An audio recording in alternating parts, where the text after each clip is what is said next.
ഇതിൽ കൂട്ടത്തിൽപ്പെടാത്ത സംഖ്യ ഏത്?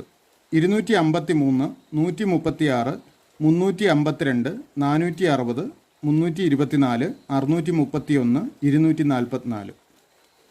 അപ്പോൾ ഇവിടെ 4, 3, 7 സംഖ്യകൾ നൽകിയിട്ടുണ്ട്. ഇക്കൂട്ടത്തിൽ വേറിട്ട് നിൽക്കുന്ന സംഖ്യ ഏതെന്ന് കണ്ടുപിടിക്കണം. അപ്പോൾ ഇക്കൂട്ടത്തിലെ സംഖ്യകളുടെ ഒരു പൊതുവായ പ്രത്യേകത നമുക്ക് നോക്കാം. നോക്കുക, ഓരോ സംഖ്യയുടെ അക്കങ്ങളുടെ തുക നോക്കുക. 2, 5, 7, 7, 3, 10. അക്കത്തുക 10 ആണ്. ഇവിടെയോ 1, 3, 4, 6, 10. ഇതിലും അക്കത്തുക 10 ആണ്. ഇവിടെ 3, 5, 8, 8, 2, 10. ഇവിടെയും അക്കത്തുക 10. ഇവിടെ 4, 6, 10. ഇതും 10 ആണ് വരുന്ന അക്കത്തുക. ഇവിടെ 324, 3, 2, 5, 4, 9 എന്ന അക്കത്തുക വരുന്നുണ്ട്.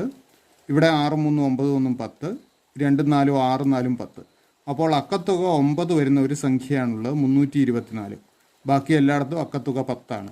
അപ്പോൾ വേറിട്ട് നിൽക്കുന്നത് 324 ആണ്. ശരിയുത്തരം ഓപ്ഷൻ ബി.